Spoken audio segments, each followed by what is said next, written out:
Good morning and welcome to our monthly webcast. I am Samir Mehta, your moderator, and this is session 126. Today's session is a very special one. It has taken us months to contemplate and several weeks to prepare. We hope that you'll find it extremely useful and you will consider yoga as a valuable addition in your daily lives.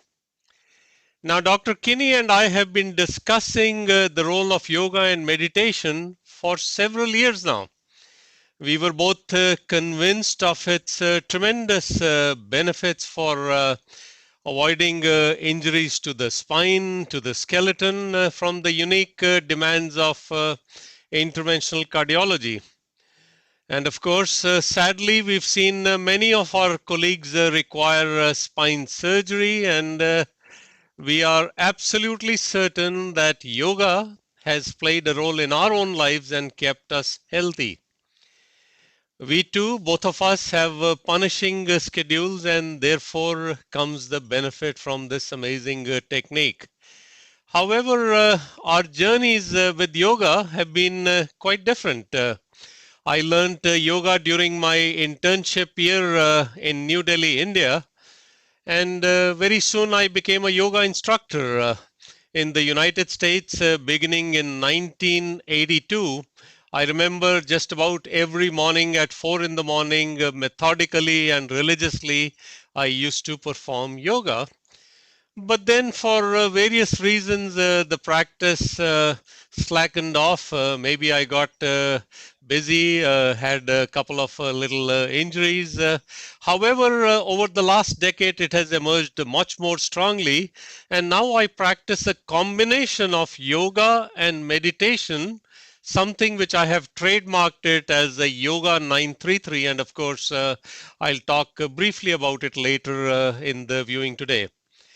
Now, Dr. Kinney's journey with the yoga has been far more spectacular, and I can attest to that, that her belief in yoga is paramount. She's been a passionate advocate of yoga for almost all the years this webcast has been going on. More than that, she's a phenomenal yoga practitioner and a demonstrator, and you will be watching several of her videos, and I am sure you'll be amazed at her superb skills, her dexterity, and her flexibility. Now, both Dr. Kinney and I were convinced about today's session. There was no doubt. Our challenge was to bring Dr. Sharma along.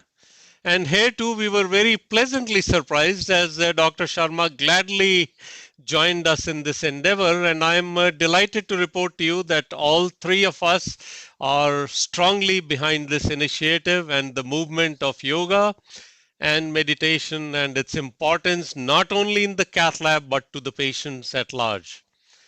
Following this, Dr. Kinney and I began several strategy sessions, and we concluded that we were going to have a multi-pronged approach. And we decided that the first role we would do is to address our colleagues through the webcast, the ccclivecases.org, and that would be our first foray with our most trusted audience.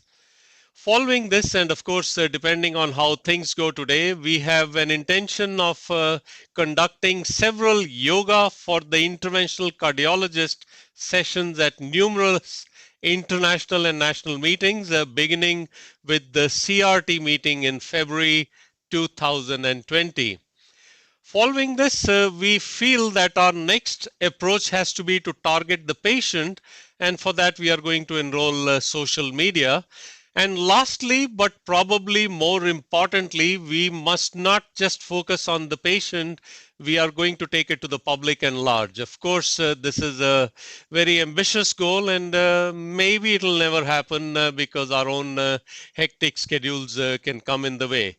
But in our hearts and minds, we are absolutely convinced that lifestyle modification, including relaxation techniques like yoga and meditation, they occupy a central stage in the prevention of coronary artery disease And as an example, the hottest trial of 2019, ischemia, it simply validates our philosophy.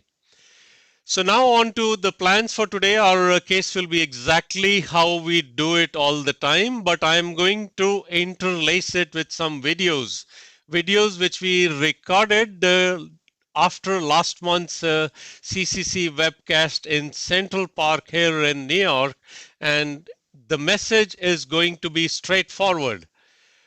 Our intent is not to teach you yoga, but to inspire you to learn it, to practice it, and hopefully to benefit from it. We are absolutely convinced that it will prevent injuries and also increase your focus and your concentration. With these introductory statements, let me show you yoga in the cath lab, and here is Dr. Kinney. Good morning, everybody. I'm Dr. Annapurna Kinney. I'm the director of the Cardiac Catheterization Laboratory at Mount Sinai Medical Center. And you have seen me as an interventional cardiologist doing cases and teaching cases. Today, I just want to do this series of yoga, which will help interventional cardiologists to say how some kind of lifestyle modification for ourselves will help to continue doing this busy job that we are in, since we are wearing lead, standing for long hours and working on the computers. It's very important that we take care of ourselves so that we don't develop back pain or any kind of joint disabilities. So just going to show some simple yoga poses which I myself have incorporated into my lifestyle. This is just to motivate you guys how to change your life. So I'm going to go through a series of exercise which is called the Surya Namaskar. This is a whole body exercise. Now this can be done as many times as you want in the morning. So essentially you're standing straight, you're looking forward, hold your hands to your heart, and same deep breathing. So what you will do now is just raise your hand above your head. So when you do that, you have a beautiful stretch of your triceps, biceps, your front body as well as your upper back. And then what we can do is it's called as a side angle. By doing this, you're having a nice stretch of your side of the body here. Wearing lead for long hours, that part of the body could be very tight. Same thing, you do it on the other side. Stand straight again, and then what you can do is take a slight back bend, which will help you stretch your abdomen as well as the pectoral muscles. Each poses you can stay for 15 to 20 seconds. Now come back to neutral, and then what you do is a forward bend, gentle, keep going nice. Now, initially you'll have some problems to do this, to bend, but let your hand hang as much as you can. Keep holding at the knee now. Then I'm going to have my right leg go forward. This is from here we'll go to a plank position. See here, both your hands nice straight, and then you go down.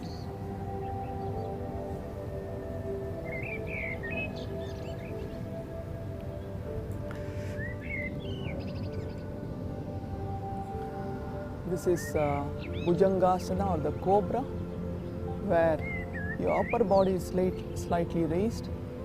Another extension of your upper back.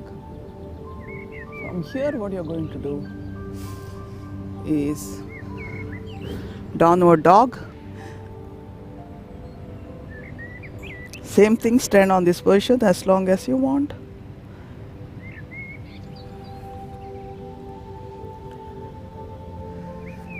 Now bring your Right leg forward, left leg behind.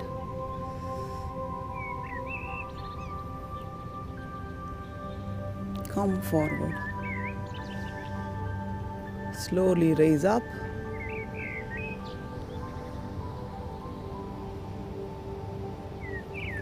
This is one set of Surya Namaskar, and you can do this as many times as you want. If you start doing this faster, actually it will increase your heart rate.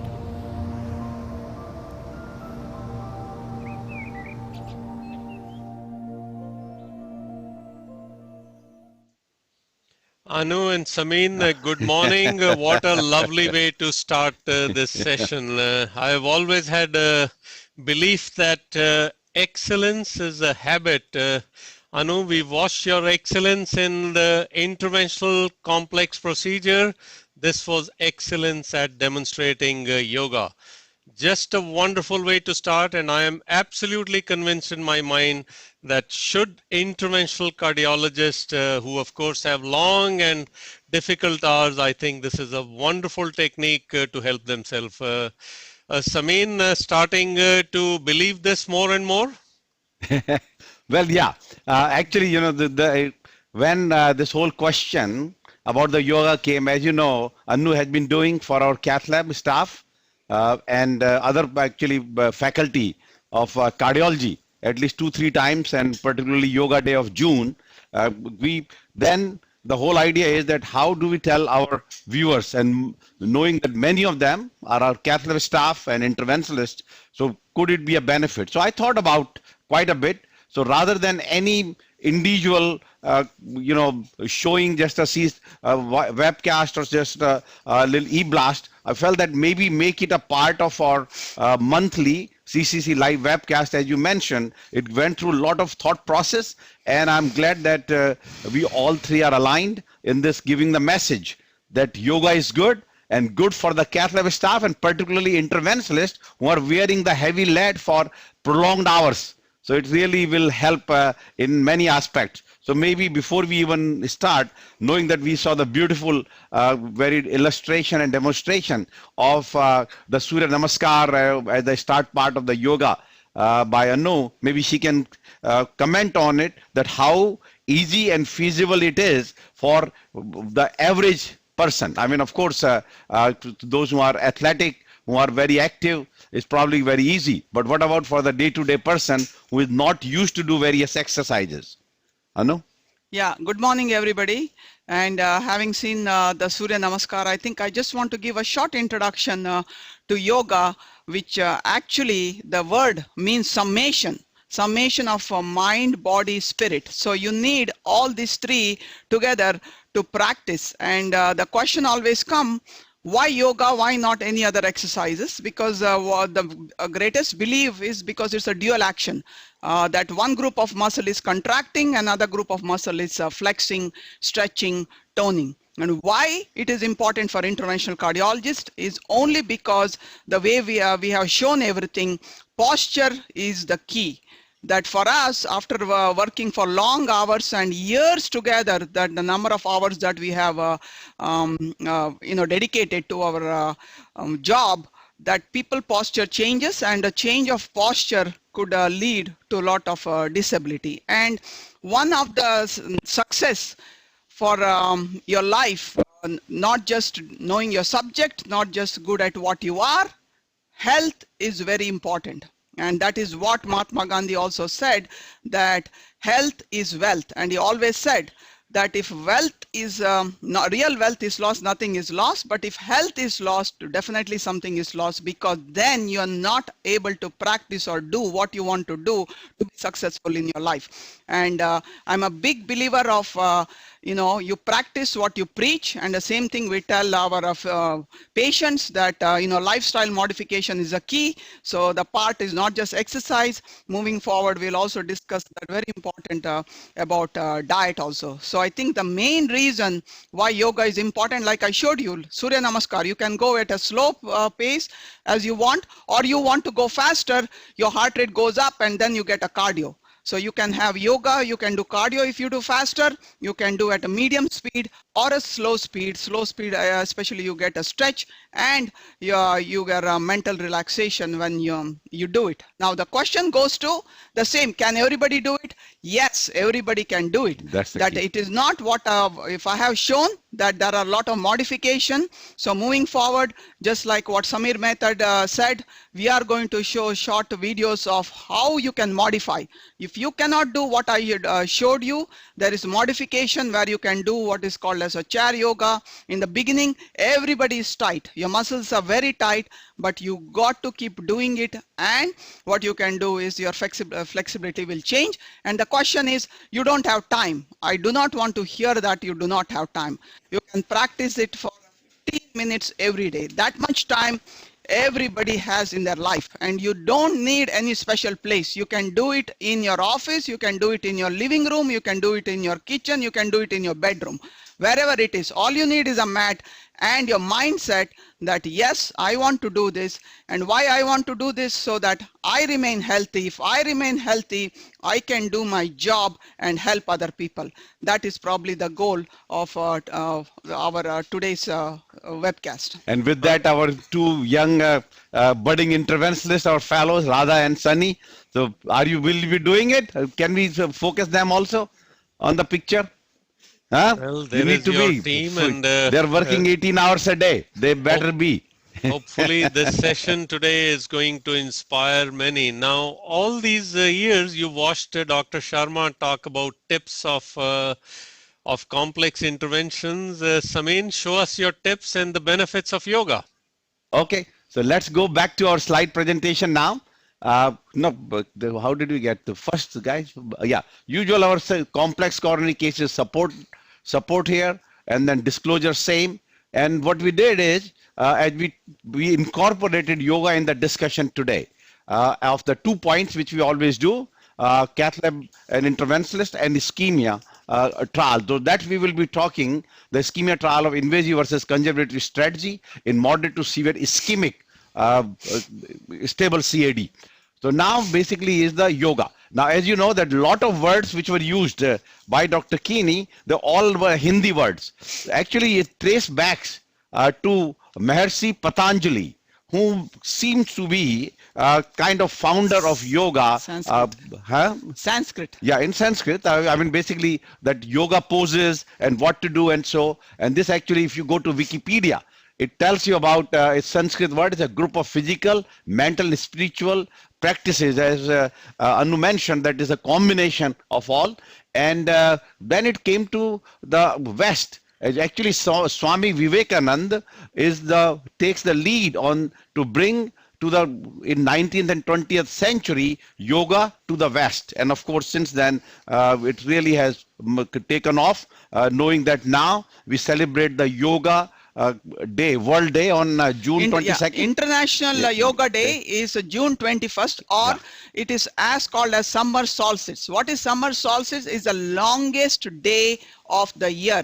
The sunrise and sunset, so that it's the so early sunrise and late sunset. So you have the longest day, and that was 2014. Actually, the Prime Minister Modi, he's the one who he declared it as an International Yoga Day during the WHO meeting. And since then, if you see, every year June 21st, thousands actually in Delhi in front of the India Gate. There were like a few lakh. At least 50,000 to a lakh people will do yoga that day morning, and that has been telecasted worldwide.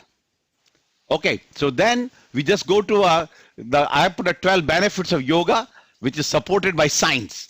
And there are the references, numerous references for each point, but I'll just rapidly go through them, that can decrease the stress and anxiety. I think that's on the top.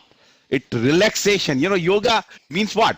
Before I learned yoga, let's say 20 years ago, yoga always meant stress and anxiety, relaxation. But no, it's more, as we learn, for the health point of view also, and then could improve your heart health, improve quality of life, may reduce inflammation, decrease symptoms of depression. There actually quite a bit, the work has been done with the endorphin, serotonin release, and so could reduce chronic, particularly back pain, and which is very important for the interventionalist, could promote sleep quality, improve flexibility and balance, could help improve breathing, may relieve migraines, promote healthy eating habits, because it's not necessarily the yoga, but then it just means you're motivated, and then can increase the overall strength. So I think yoga is a good thing.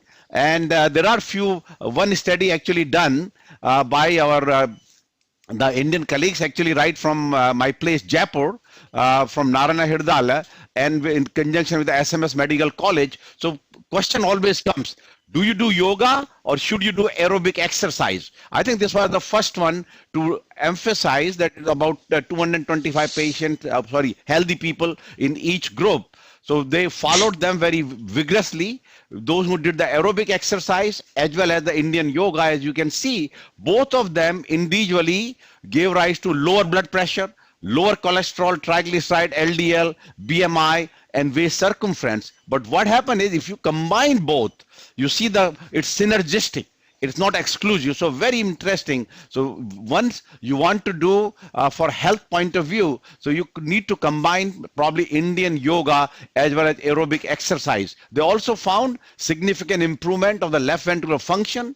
They did echoes, improved 6 minutes walk of exercise capacity, and of course their heart rate recovery and class of dyspnea and angina. So all were improved by the combination of the yoga and aerobic exercise. And you want to comment on that, this combination of two? So not only yoga, but they defined what aerobic exercise was, what yoga was. Of course, yoga can become part of the aerobic exercise, but how do you interpret that combination of two was better than one, particularly patients who had diabetes? Yeah, like I mentioned, it all depends how fast and what you're practicing yoga. If you do it faster, your heart rate goes up. So aerobic exercise equal to what is going to be your heart rate, which is 220 minus your age, and you got to get at least 70 to 80% of a heart rate to get some kind of a cardio benefit. So cardio benefit equal to what? Cardio benefit equal to that your calories will go down, and that is how you lose weight. So aerobic exercise is good. And also one thing that we needed to add, that as you get older, you got to do strength training. Strength training is very important to keep your bone density as well as your muscle mass, which people lose as you get older, especially women who have gone through labor, delivery. They lose a lot of their bone mass as they get older. So it's very important you do strength training also. So that is why aerobic, strength training, and then on top of that yoga to maintain, very important is flexibility and the muscle tone and stretch. Otherwise you can become like a big thug with a lot of muscle, with the stiffness in your body, which is not good either. You need a combination of all three. And one other thing I think people also add there, that if you're not able to do what we are discussing, you can do what is called as a mat Pilates, which is also very hard exercise, where you can just tone your entire body by doing just mat exercises. So of the publications, I go to two of them. So let me get to the second one, which is very relevant to us, to this discussion, and then we'll come back to you. And that is yoga for military veterans with chronic low back pain, a randomized clinical trial. So they have the delayed therapy versus yoga, and you see here the Roland Morris Disability Questionnaire. So people who had yoga, which is the lower one, had a significant improvement in their pain intensity score and the disability score, basically showing that the yoga is good for your back pain, and these are the military veterans. So and they clearly applies for us. What is the biggest disability for the interventional cardiologist? Is their back pain. So they have all these funny things. They have the skirt and shirt, and they've used some kind of even device on the shoulder, so the lead is lying there, and so clearly this comes long way to help us out, interventional cardiologists, and that has been the focus today, that how to keep interventionalists fit. We all know that you can achieve what you do in your life as long as your health is there. So health is very, very important. Samin, completely right. I can tell you that although one talks a lot about back pain, the neck pain is almost as severe an issue.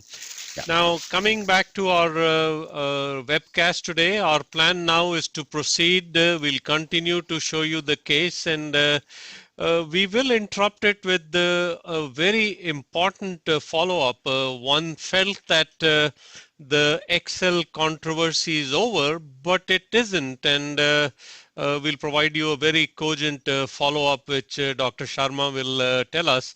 Anu, take us through the case today. Let's get our focus back to You want to get also to the one patient. second? No, no. Joe, can we just finish the Excel and then go to the case? Because I had the whole Absolutely. case presentation. So you saw that last month we ended up this Sparks accusation flyover conduct of Excel PCI versus CABG, and we have the two stalwarts here with the Puskas and Greg Stone discussing their individual perspective. And actually, for one day live feed, this episode of last month was the highest, was 1850 people. I mean, that is a tremendous, and we got a lot of email back and positive comments that how unbiased discussion was between surgeons and interventional cardiologists. So basically, what is the issue? What is the issue of this? So basically, you see this is a 5-year outcome paper. I have underlined that in the result section, they do mention that PCI had a higher mortality death rate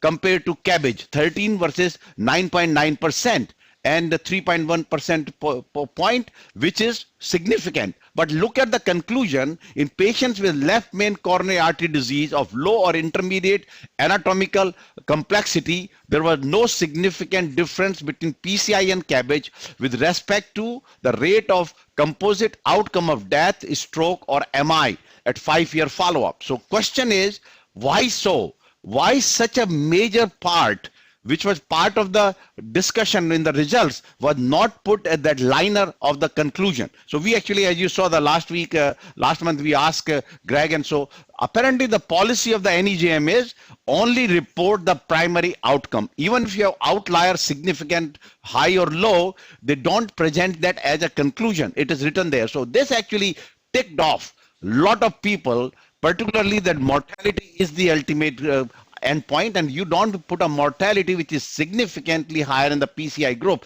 not needing in the conclusion. And this is actually, I don't want to say the hindsight. The day the paper was it was presented there and the paper came out NIDDM, I made a call to Anu. I say, you know what?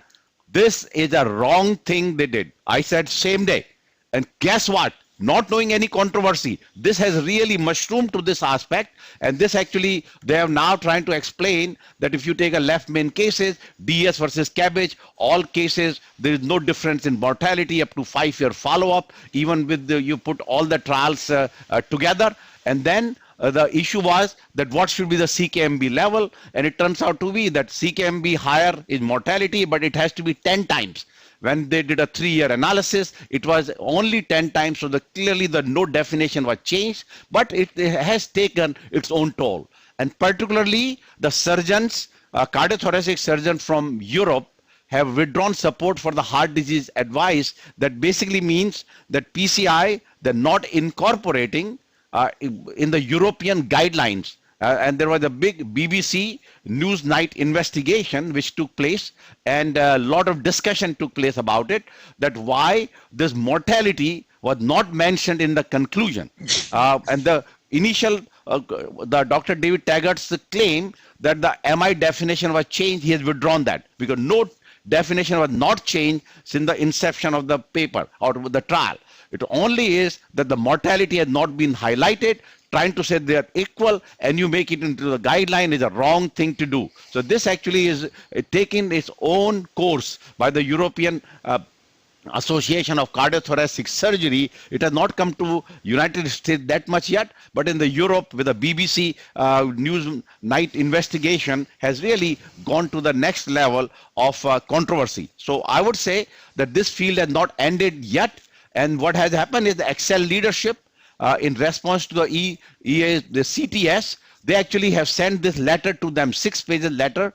We hereby respond to the misleading narrative questioning the conduct of the Excel trial that has been reported by certain members of the cardiovascular surgical community and a recent BBC Newsnight program. This narrative was then promulgated by EA CTS by withdrawing from guidelines without so much as even asking the Excel study group for clarification. So they have sent their clarification. If they accept it, hopefully we'll see it in the media and news. But this field really has taken its own path. That despite basically what happened is once surgical group started, so everybody just went that side and without giving chance to the Excel. I always believe in the life that you have to give a chance to explain. So one of old saying was that there are always the two sides of everything, that even a pancake does not matter how thin it is, there's still the two sides of a pancake. It clearly is that you need to give a chance for the Excel and hopefully we'll hear more about it. So with that note, we come to our case number 126. It's a 67-year-old male, has the risk factors as shown here, including diabetes. He had a class 1 angina, has a positive stress echo for multivessel ischemia, and it was about 4 or 5 months ago when we did a first cath on him, and he has the EF at that time around 40% and was only on some anti-hypertension diabetic medication along with aspirin. And August 5, the time he had a cardiac cath which revealed two vessel total occlusion of the RCA and circumflex and LAD diagonal bifurcation with high syntax score of 38 and EF was 40%. So after heart team discussion, CABG was recommended but declined by the patient and high risk multi-stage PCI was selected. So this basically led to overall, so I'll just show you this the first back in August 5th. See the mid RCA and the total occlusion of the distal RCA, and this was the left system, proximal circumflex occlusion, large vessel, lot of intracoronary collaterals as you see, and 80% LAD diagonal bifurcation. So first we did is basically the stents, 3 stents in the circumflex by using there were Zion Sierra. Although in the announcement I put it down the Synergy, but there were Zions, and then we brought the patient back after 1 month and did the totally occluded RCA. And you see that again 3 stents in the right coronary artery, and here patient now today with OCT guided PCI of the LAD diagonal bifurcation using orbital atherectomy and dedicated 2 stent approach if there is a disease in the side branch. This syntax score was 38. Now syntax score is only 18 with low STS score, and patient is appropriate for intervention as shown here. So now, Anu, you can show the today's angiogram now. Before that, 2 or 3 matters. Beautiful results, both for the circumflex and the RCA. And important for the audience to know, similar stents used for both of them. And again, the improvement in the syntax score, important to recalculate it. And of course, the heart team discussion. Anu, good LV function there? Yeah, you see some little, I think I would say minimal LV dysfunction. Inferior wall, you see still hypo, but this is the right coronary artery. All the stents are patent. And this is where we are with the circumflex. The circumflex looks wonderful, very large. And this is where we are with the LAD, which I mean, prox to mid area, definitely there is calcium. I think that's where we'll do the OCT. To me, looks like diagonal will be fine as long as we stent across. Would you do the distal of the lesions? I mean, there's a lesion. Yeah. So there was a 70% lesion in the distal LAD also. So once we do, we may do a short stent distally and the proximally with a 1 or 2 stent approach if diagonal is involved. Diagonal appeared involved in the different in a different view. If we go to the I need a needle for the. Samin, why use OCT here? What's the reason? Yeah. Oh. Yeah. So the question is why to use OCT? Well, I mean, actually we are doing few work on the bifurcation with the Anu is doing for the trial point of view that predict. See this here, a diagonal that to predict which is the what are the predictor of side branch closure, and we found OCT is quite predictive. We can see the side branch ostium because they have a new software where we can construct and see. Yeah, I know. I'm sure some audience is even going to say, why not? Why even use any atherectomy? Why not just stent? That's what I would decide, but they all. No, that's fine. So based on the calcification, there's nothing wrong in that to decide that way. Got it. So, so we'll do the OCT and let's find out. So Anu, this is a 7 French guide or 6? Yes. 6, no? No, it's a 7 French guide, Seven largely because just because of we felt that if two you had to stent, put a two two-stent stent. approach, Got it. we are fully ready with that, yes. So here is Dr. Kinney and showing OCT. Let us show you more of her yoga skills. So we keep proceeding. So then what you can do is just slowly, gently get up. Initially you may have problem in doing so, but then try to extend and reach your feet.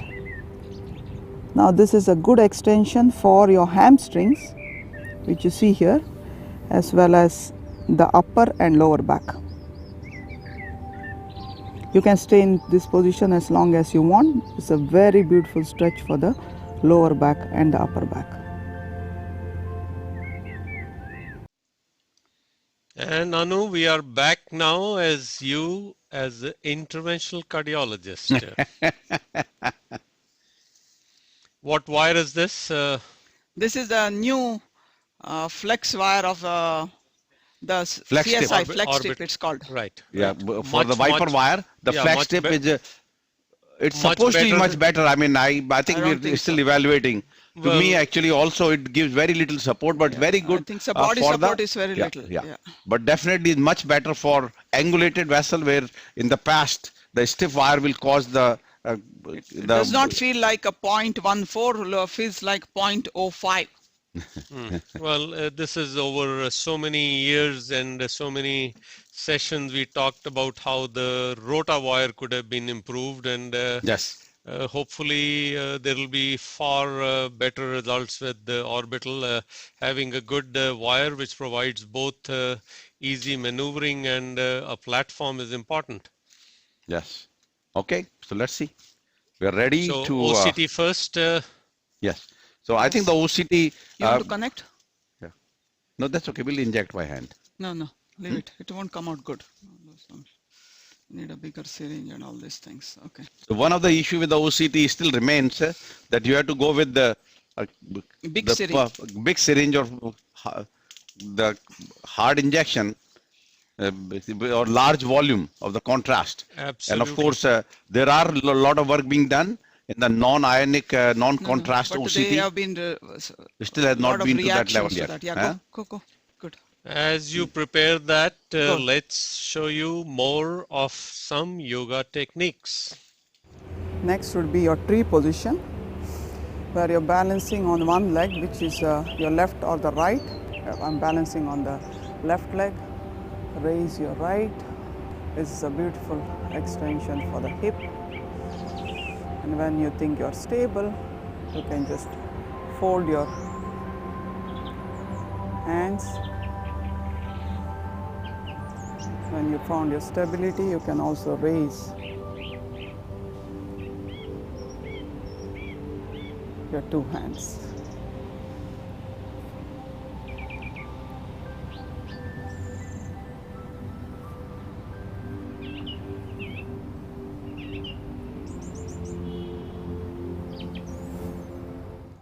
So Anu, when I used to do this particular pose, the harder part used to be closing. Yeah, Vrikshasan was to close the eyes. You didn't do that.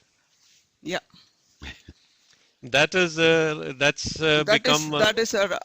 What I meant also is the same. I think focus for all of us to remain focused. The one thing yoga helps you is to remain focused also. So do you want to go distal? Yeah, go 2 millimeter distal. Yeah. Good. That's it. So here is the level of the side branch. Yeah. No, that's okay. Your side branch. Yeah, good. The whole purpose is okay. So okay, now, do you want to put myself? No, put a OCT on the main. No. Okay, it's okay. Fine. Good. All right. Ready? Yeah. Good.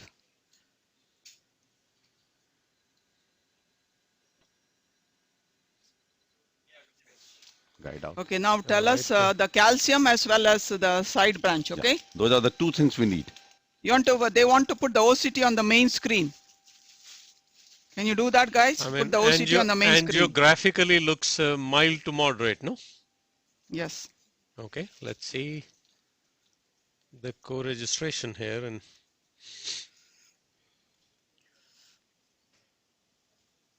Did you put the core edge? Samin, I was lecturing at No, didn't the work. CSI meeting last week, and it is Yes. still amazing the very high utilization and use of OCT in India. Yeah, OCT is used more than I was there. Right. Unbelievable. Yeah. Okay. How are we doing now? Let's talk business here. Okay, so what we are saying, the ostium of the diagonal is 5 frames, which is I would say just at the borderline. Borderline, yeah. Yeah. So you could But possibly also you have stent to across. CSS the way it is, you know, Up. Yeah. taking upward takeoff. Angulated, yeah. That this kind of diagonals do not close. Okay. Right. Yeah, So then we can I leave it, would yeah. just do, and the calcium, that's a calcium you're showing us, right? You have 180-degree arc. Oh, there. Yeah. Big chunk of calcium. Get orbital ready. Okay, so let's just do the Open the- orbital and stent across. Agree, Samir? Absolutely makes sense. Samin, maybe a good time for you to proceed with your continue we can your finish the- lecture. There is much to talk about ischemia trial too. Yes. Yeah. Absolutely. I think let's finish the case, then we can Okay. focus on ischemia. No, but at least the because we first all round, need- while the will be go because then we will be changing the wire and putting the wire into the side branch and so. No, we are not Yeah. doing Huh? anything to the side branch. Yeah. Get us a 3 or 20 No, 30. or 30. 30, 3 or 30. 275 SS. Yeah. Okay, now can you see what he's showing? This Seeing is it a very key nicely. scheme. Yeah, so this is exactly what they have added is a software where you can now see the ostium of the side branch, and that is where what Where's the we wire? have shown on in our trial, the orbit FFR. Now this is the area of the ostium, right? How much are we getting? Nothing. Oh, we can't get it. You need to go. Ay. Okay. What's you think it needed to be rotated or positioned differently? Why did we not get it? I mean, the software shows it No, they're saying you have to nicely. do offline analysis. Ready? Good. I mean, we'll get it online sometime. So same as we have been teaching that only 80,000 RPM that cause less. Yo, keep going. Less One trauma. thing I've noticed, this wire moves a lot. Yeah. That is even with the newer rotor. Let's go back on the live. Go to the Excellent. go to the angio. Excellent job, Dolan. Good. Now it's good. You're back. Still no good. That's good. I look back, Samin, here sometimes and marvel at the improvement in technology. You know, here we've got 3 screens showing Yes. just about everything one would need to learn about a case, and Balloon is ready. one person in the back monitoring it and demonstrating all of it with sophisticated equipment, excellent resolution. Yeah. And multiple screens showing use of all it's a tremendous success. There's no calcium there. Yeah, but just the area of the diagonal, but a little bit further. No. Yeah, it's the same way that, also that we always used to give the lecture on the Skype. Wait a few seconds. So they see that 1 millimeter per second. And of course, you stop at 20-25 seconds, pull back, let it recover. Now OCT can come off. We can put the hemodynamics on the side. So same way the Skype versus the Zoom lecture. Actually, I just gave Sunday morning to one of the structural now meeting. we are going to use. Okay, good. No, but right now we just remove. You can come out. Yeah. Use that. Yeah.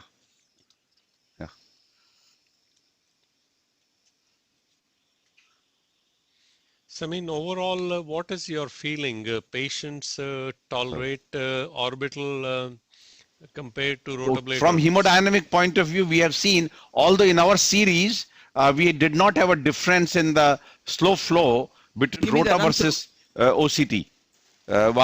Orbital. We did not have any difference.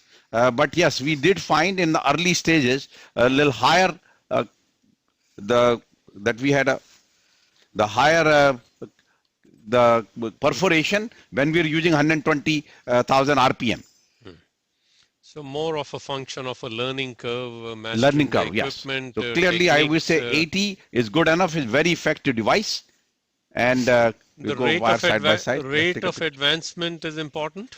The rate of advancement is very important. I think that to get the outcome, multiple passes, like at least 3. Let's take a Sine. And when you activate, the device has to be in touch with the lesion. Both going forward and coming back. Yes. Get the wire here, side by side.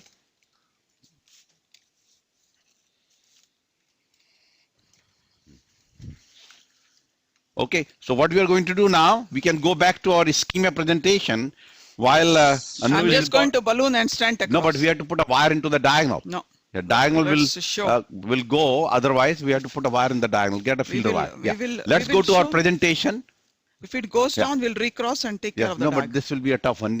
So what we'll do is ischemia trial of invasive versus conservative strategy in moderate to severe ischemic stable CAD. What was all about? The concept, the background of the ischemia trial. You remember the Courage trial showed no benefit of PCI versus medical therapy in the 2,400 patient and 5-year follow-up. Death and MI were identical, but then of course a little higher revascularization. But more importantly, with the ischemia the nuclear sub-study showed that if you have ischemia reduction of more than 5%, your event rate was 13.4%, was almost double if you have no ischemia reduction.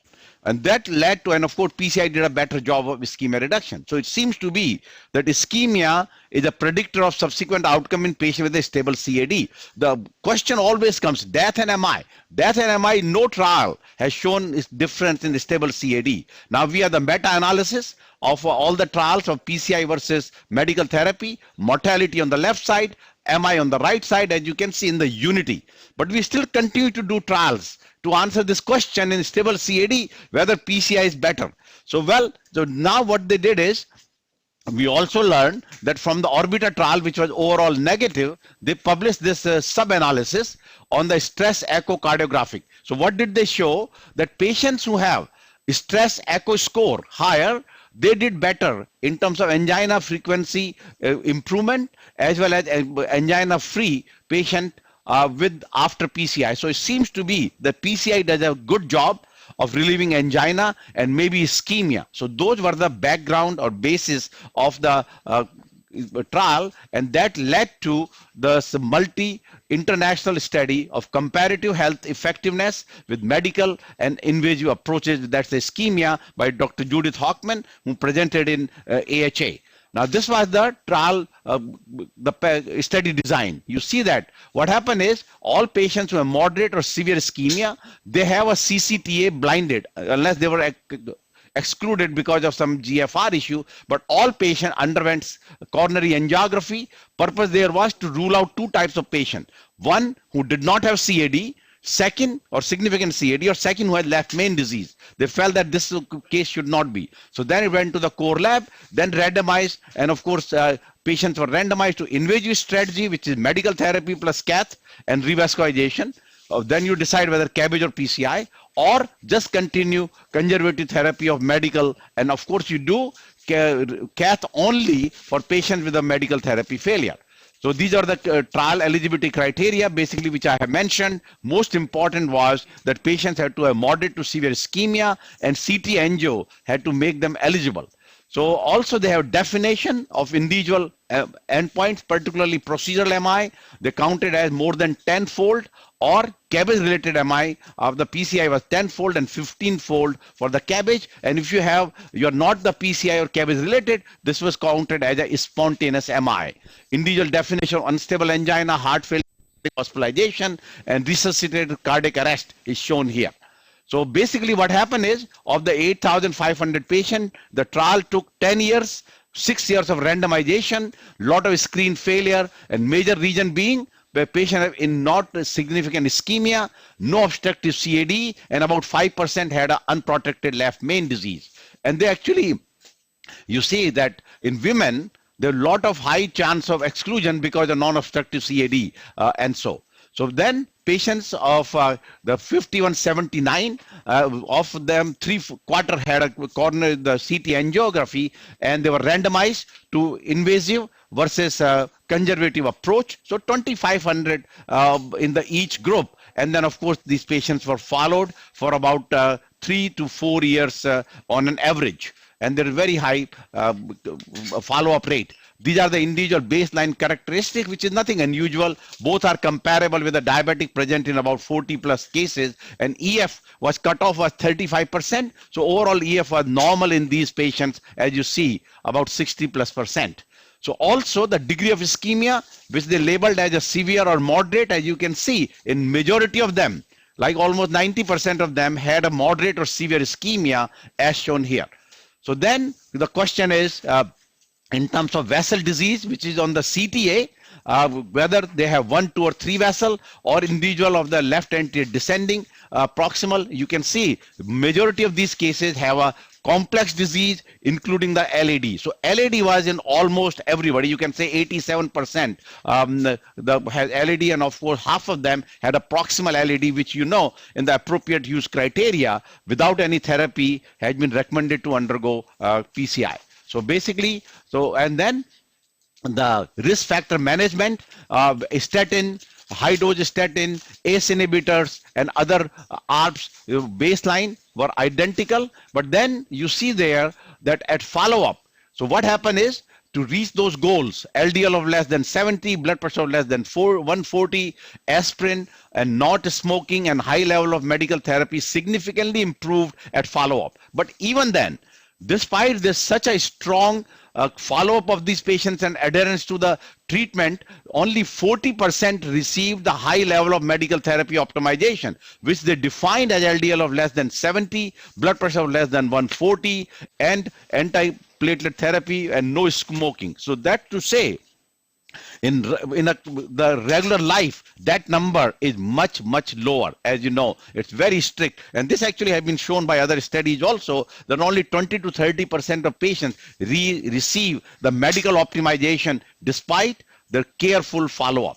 So what did we find? The patients then, those who are referred for cardiac cath, this is their further. So about, as you can see, that in the conservative group, 28% require cath, 96% in the invasive group. Of that, 80% has some kind of revascularization. In conservative, 23% have revascularization. The reason for revascularization was that patient had a confirmed event, could not tolerate medicine, or non-adherence to medicine. So clearly, 10 plus the 12% had a medical related issue, and about 14% have a confirmed event which led to the intervention. So PCI versus CABG, about 20% of patients had no revascularization because of either non-insignificant disease or unsuitable for any mode of revascularization. But otherwise, 80% underwent revascularization, with the 74% getting a PCI, almost everybody got the DES, and 26% got the CABG, and almost everybody got the internal memory graft. So outcome at 3 to 5 years, conservative and invasive, as you can see here, that overall the difference was only 7% in favor of invasive, 15.5 versus 13.3. P-value is not significant, whether it's a 6-month or at long-term follow-up. The second point was that if you take only death and MI, and there also there is no difference at follow-up of these patients up to 3 to 5 year follow-up, slight difference, but invasive strategy always remain numerically lower after the initial higher event largely because of the peri-procedural MI, but no difference overall, as you see here.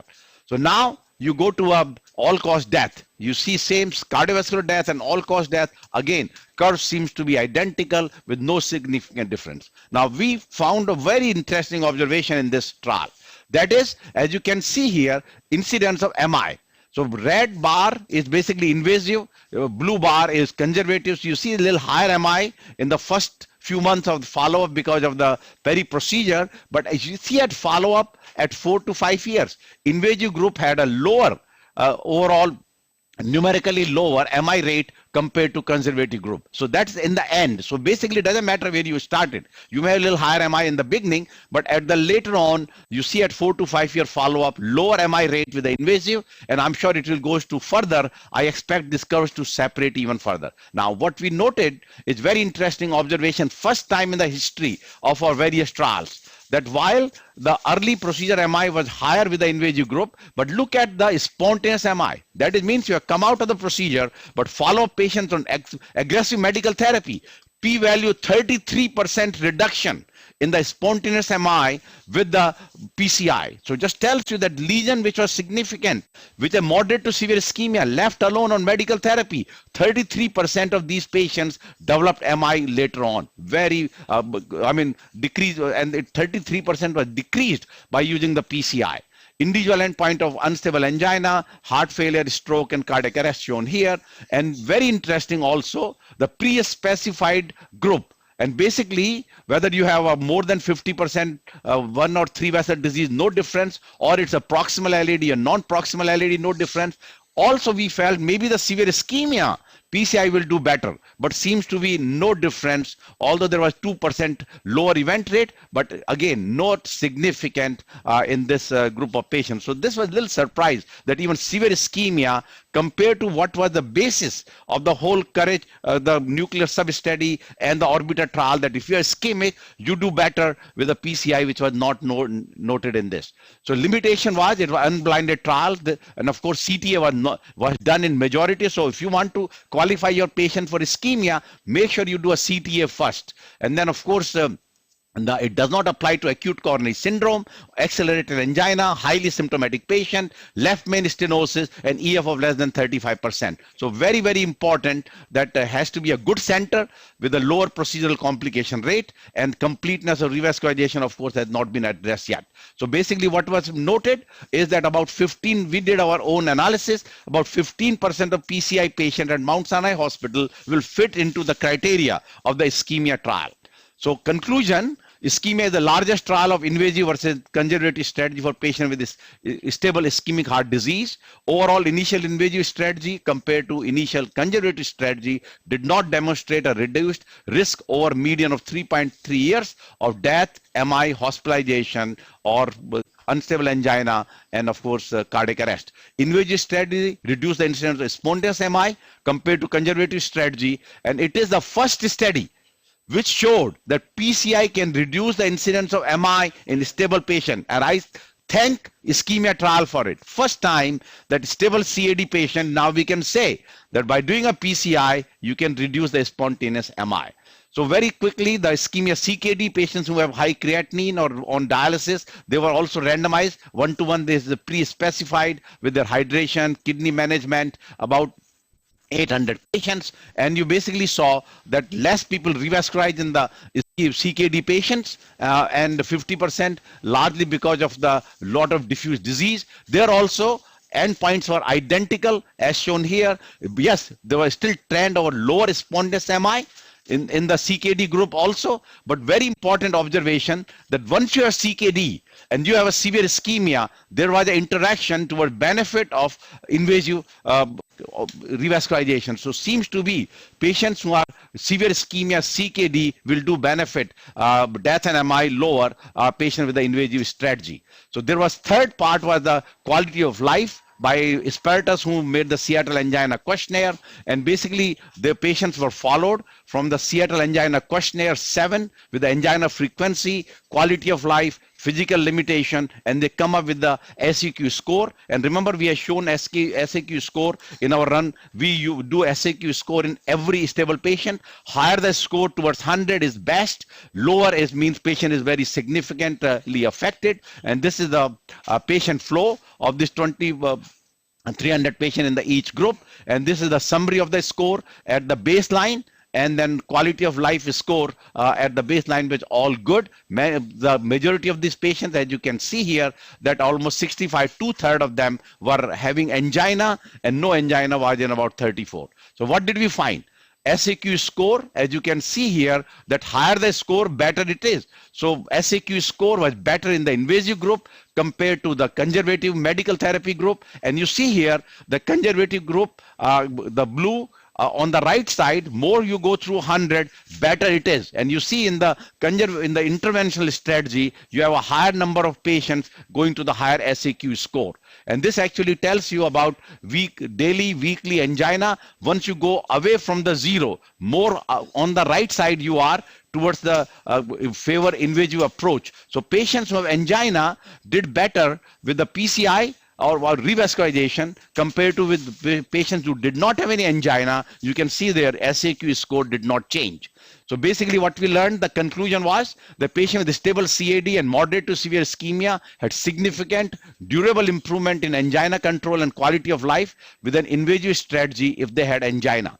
And patients without angina, invasive strategy did not make any difference. But it led to a big news, because of course we all like to catch only what has been shown as the headline that the revascularization failed to benefit over medical therapy. So invasive strategy no better than medicine for cardiovascular event. This was particularly Judith Hockman's, that I would think the number of these procedure would decrease.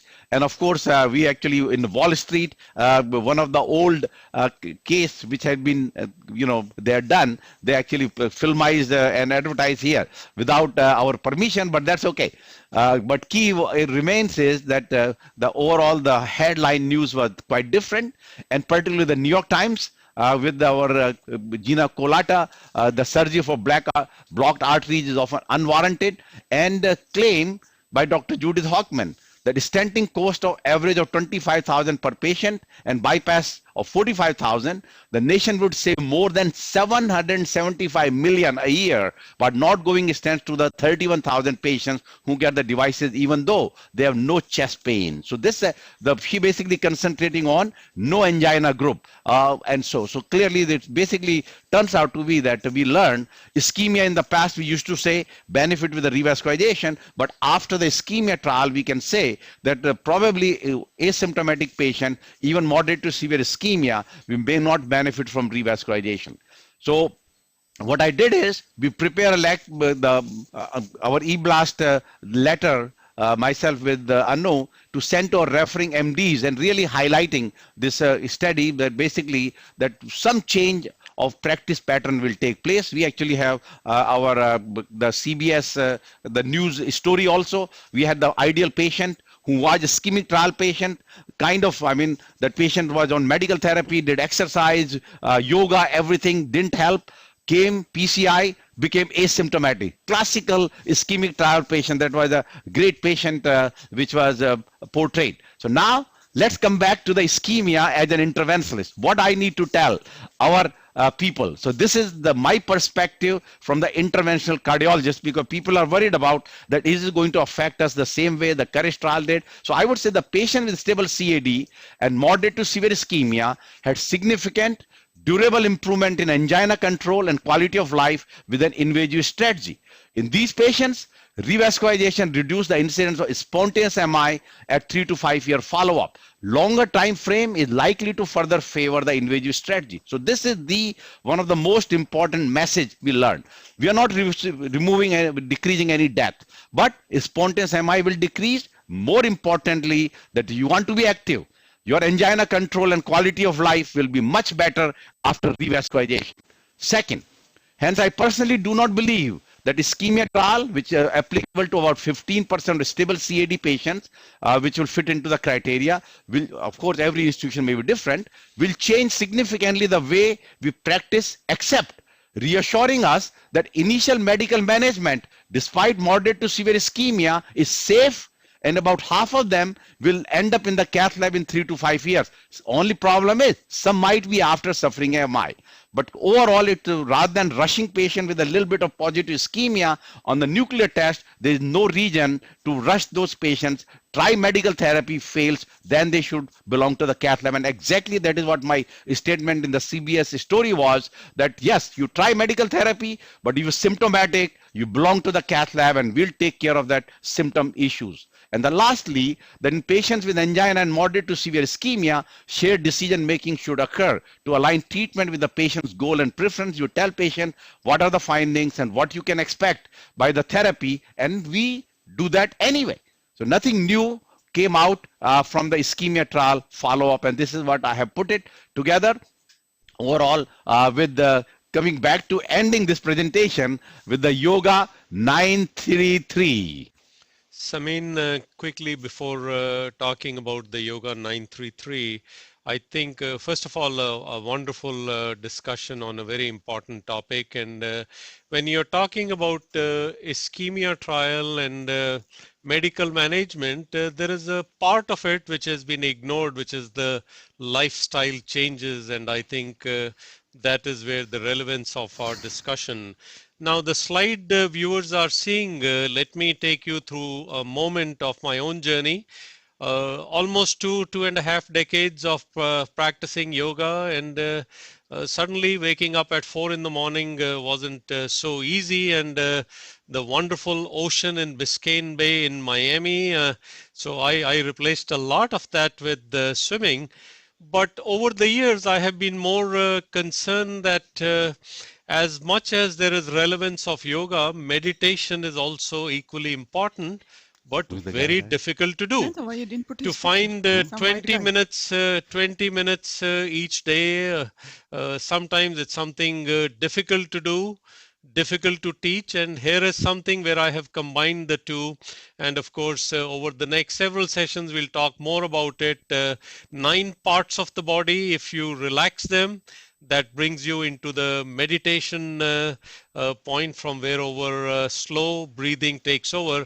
We'll talk more about it, and I'm convinced this is something which is easily done, easily trained, and translates into the same benefits, lowering blood pressure, lowering stress, and hopefully making you feel better. Samin, we are having impact. Several emails I've had about our yoga session, but there is one in particular from Dr. Greg Johnson which caught my attention. Here is a person who's a firm believer and who's offering that could he join us on site at some stage, that he believes firmly. He's also a certified yoga and meditation teacher and interventional cardiologist. So Greg, thank you for your note. Many other people, of course, will try to expand the possibilities of people to participate. Samin, questions? And maybe the next one, Anu can send the invitation. The next session, whenever it will be, definitely will be on June 21st. And so. Right. So there is tons of interest. There are more questions also about the procedures. One in specific is Dr. Wild asking, what did we learn from the OCT in this case, and did that make you change your decision? Yeah, so let me just go back to what the OCT. Definitely we saw that moderate, more than 2 quadrant, and yeah, could we have, if you go to our Calcified, we could have said that if you don't want to do atherectomy, this is that borderline case, we could have done, go to the first one where you can show the calcium. And I want you to show where the, what are the 2 things that we learned from OCT here, that the calcium as well as the side branch origin, where on the 3D reconstruction, you can see how the side branch ostium looked like.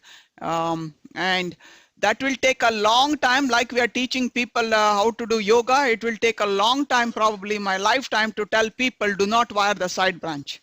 And you saw before starting the case, Dr. Sharma did tell me get the fielder wire and the side branch, and I can show you fielder is nicely wrapped, nice here sitting, not used. And I want to show you why. So you see the amount of calcium. So that is the reason we went, right? Three quadrants, but this is proximal to the diag. Show me the ostium of the diag. Go back to the 3D reconstruction and show the diagonal ostium. And this only has come based on our Orbit FFR trial, which we have submitted for publication. So if you see there, look at the ostium of the diag. So just stay there. The area is very good, where we know, having done so many OCTs, that this diagonal is not going to close, and angiographically also the way the diagonal is origin, that we know it's not going to close. So we did. So let's go back to, this was a prediction, is not going to close, I'm not going to wire the side branch, and guess what we did? So we did go to the angiogram. Yeah, good. Now go back to the angiogram. Good. Yeah. Okay, so this is so we did, this is after OA. This so is we did where the we had 30 left balloon. it, yeah. 30 balloon. We put one long stent. That was Anu, the our trio. question is, why did you need a balloon there? You could have directly stented, no? Yeah, but remember the calcium proximally, so we just to be sure that will be okay. You're right. Some people do it, but we don't. Yeah. We don't do it. Yeah, we always the post dilate before putting the stent. Yeah, something. But yeah, many people do that way. Yes. You could do that. So that is one, and then we put a 3 to 5 proximally, and this is where we are not going to wire the side branch. Hopefully I can. Totally this is unchanged. How with the yeah. diagonals. Yeah, totally unchanged. And this is where our OCT Anu, is. Show now the OCT final picture, please. How the stent. And show the obstruction of the diagonal ostium. Yeah, show the obstruction. So here is okay, the no. Dr. Wild, the OCT back again. Okay, but where is the stent? Show that. The stented segment. Okay, there is a stent. And look at the ostium. And a nice overlap. And look at how the new software, if there is a malopposition, they will clearly show red line. And look at how beautiful the stent is. Not a dot of red. Anu, very distally right there. You think you could have expanded more? Right there. I mean, it looks about okay. number 45. Good. Yeah, around. Okay. Yeah. Excellent. As the viewers are watching this, Anu, hold your thoughts. I want to take you back to something which we want to continue to inspire you. Here is Dr. Kinney Moore with some yoga.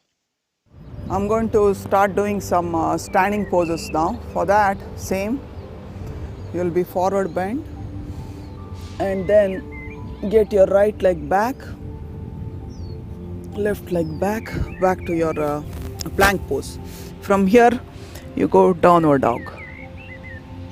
From downward dog you can raise your right leg up and bring your knee to your nose. Get your feet between your hands. So you can stand here. This is a nice stretch for the thigh muscles.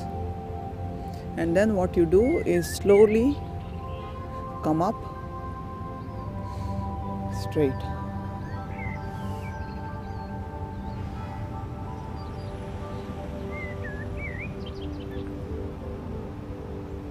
From here what you do, you are going to what is called as Virabhadrasana 2, Warrior 2 position. Now why this position is important for interventional cardiologist? Look at my two hands, the nice straight, right knee which is bent, and the left which is in the back which is straight is actually strengthening. And more important is stay focused, look at the front. The focus is probably the key for us to remain focused all the time. So there was the focus and dexterity, Anu, with OCT, and let me take you through a final segment of what we recorded. And so this is a balancing pose, Natarajasana. You can start with what is balance on your left leg. Then what you do is raise your right leg. Losing a little bit of balance is part, but you keep extending your right leg as much as you can, or you are extending your left hand.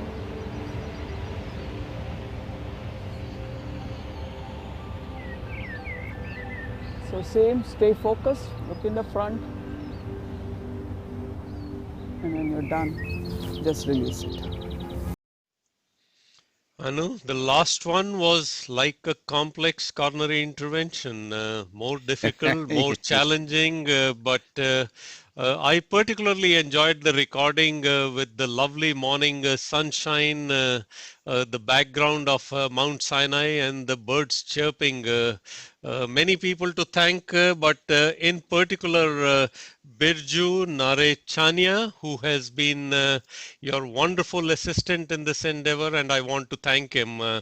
Anu, take us through the final conclusions. I mean, take home messages. Here we go. Okay, let's quickly finish it. This has been a phenomenal exercise today. That there are numerous scientific benefits of yoga on the human body, especially mediated via mental relaxation, happiness, avoiding low back pain, and keep oneself fit and healthy. It is very important for the cath lab workers and interventionalists whose job requires prolonged standing and wearing a heavy lead apron. Hence, everyone should adopt 2 to 3 yoga exercises in their daily routine and be strong and use them. Second is the long-awaited ischemia trial of stable CAD patients with moderate to severe ischemia failed to show any benefit of revascularization in terms of reduction in death and MI, stroke, cardiac arrest, or hospitalization for heart failure and unstable angina.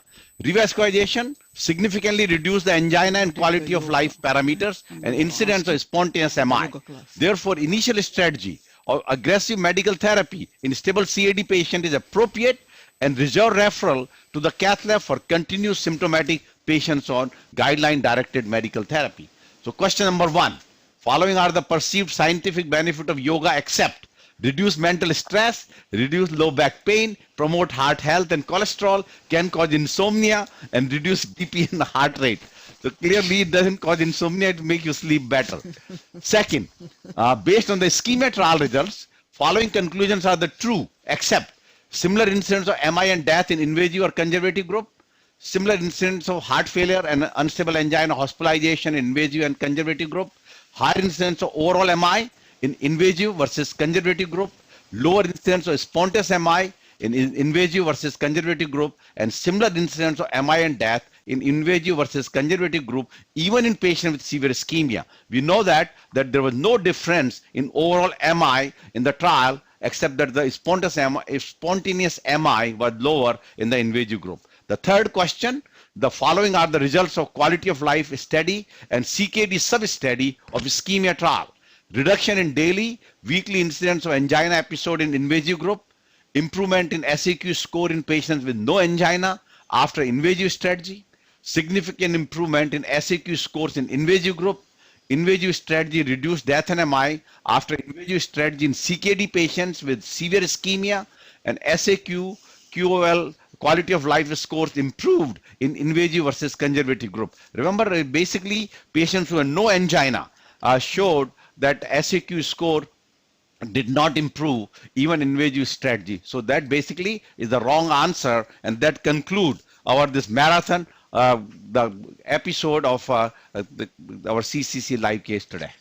Anu, let me take your final words both on the case as well as once again a summary of the need of yoga.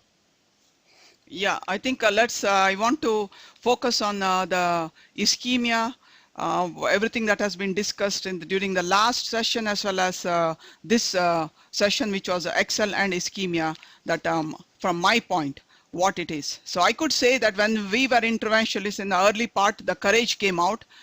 Subsequently, the freedom trial came out, showing that courage essentially said that medical therapy is a first line of treatment. So all interventionalists adopted that. So then came the appropriateness guidelines based on that.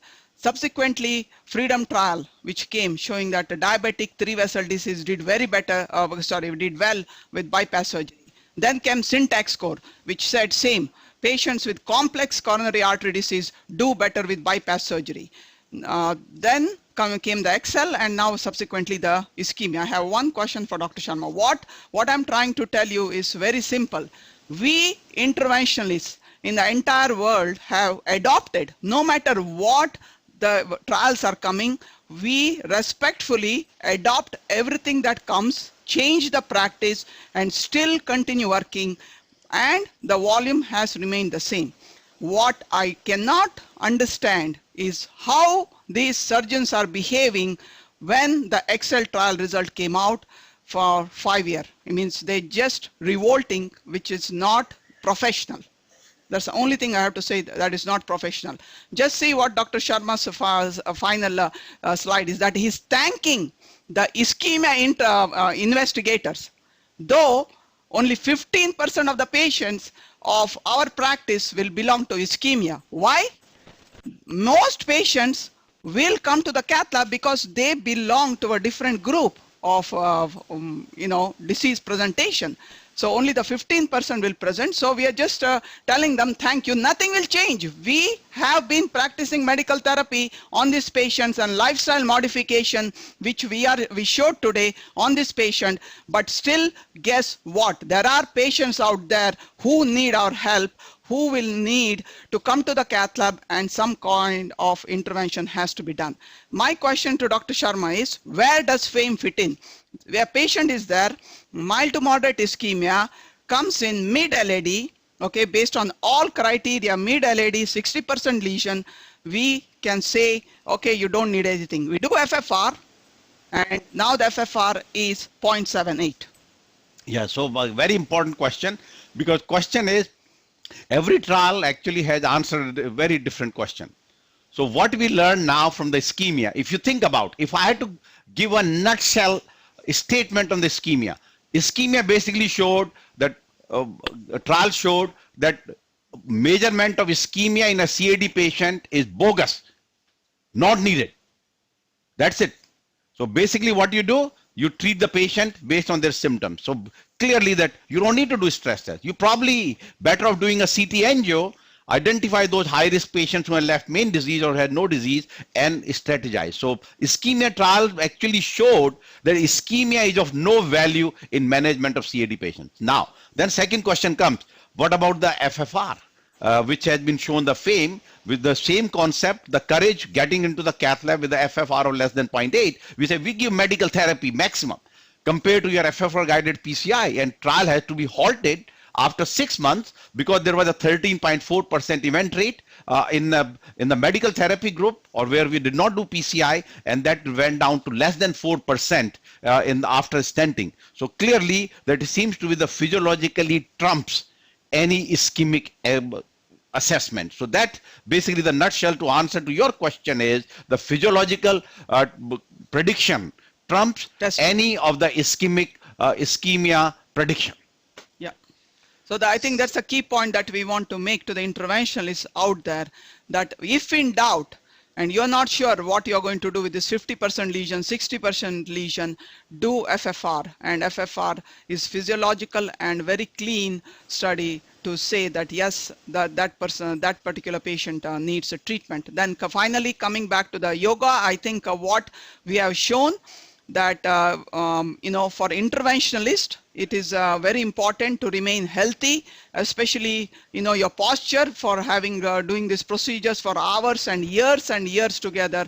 Posture is very important, that you don't develop any kind of disability. So what I have done is, of course, what I can do is I practice it, but I'm preaching it to a lot of people around me, and definitely at least the fellows do it when they are under my guidance. So we do multiple yoga session. We just had a holiday yoga session, and Radha is right here who did some yoga. So you can tell us your experience. What was the feeling after you did the yoga? Yeah, we got to do a yoga session with Dr. Kinney, and it was actually a fantastic experience, very relaxing.